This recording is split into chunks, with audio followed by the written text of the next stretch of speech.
Here's an image I've done quite a bit of editing to, and it's obvious that the tree is the focal point of the image.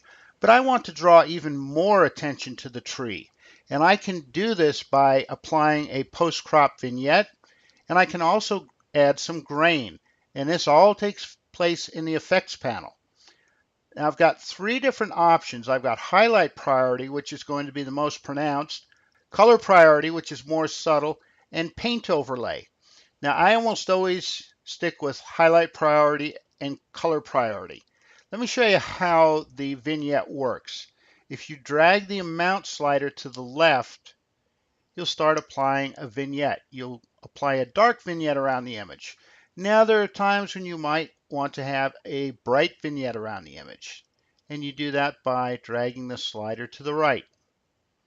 In the case of this image, I think the darker vignette is going to be more appropriate, and I'm going to drag the slider actually too far so I can show you how the controls work. Now I've got a nice dark vignette. If I drag the midpoint slider, I change the midpoint of the vignette, and that also affects the size of the vignette, as you can see.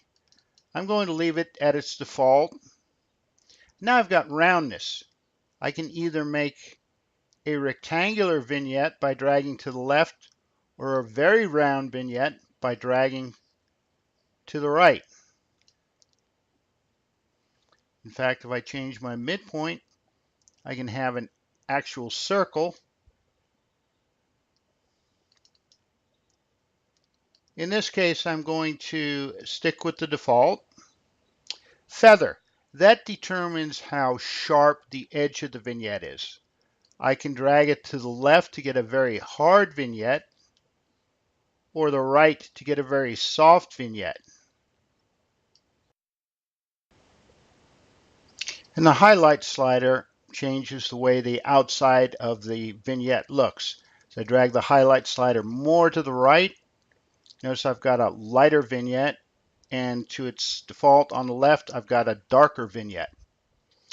Okay, so let me just go ahead, and for this image, I'm going to set the feather back to the default. I'm going to set the roundness a little bit more towards rectangular, so I've just got a real subtle vignette around the edges, and turn the amount down. So all I've got is a slight vignette, but your viewer's eye goes from shadow to light. So when they see the dark edges, their eye is going to be drawn to the center of the image. Now let's take a look at grain. And to do that, I'm going to zoom in 1:1. And this is a plain area of the image. And now if I open the grain slider and increase the amount, you can see the grains start to appear in the image. And this is a realistic looking grain. Notice it's not all uniform. It's an effect very much like the old film days. And I can increase the size of the grain to suit the image, and also the roughness. Make it a softer grain or a harder grain. And use this with however many grains of salt you wish. But I would suggest, if you're trying to emulate a film, especially a film that's a finer grain film, a lower ISO film, I suggest you just apply a very little bit of grain. And there's the image, and you can see the grain in the image. And I can toggle the effects panel on and off to show the effect it has on the overall image. It's just a nice subtle effect that draws you into the image. Now, you're the photographer, you're the artist, so if you want to apply vignettes and add grain, have at it. If you prefer just a straight image, that's acceptable as well. I want to show you one more thing on the post-crop vignetting. I've got the roundness set where I want, and I'm going to change the midpoint a bit. So it's more inside the image.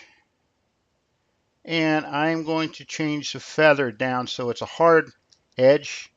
Just drag it a little bit more, the midpoint, so it just touches the edge of the image. And now take this the other way. And I've sort of got an Instagram effect.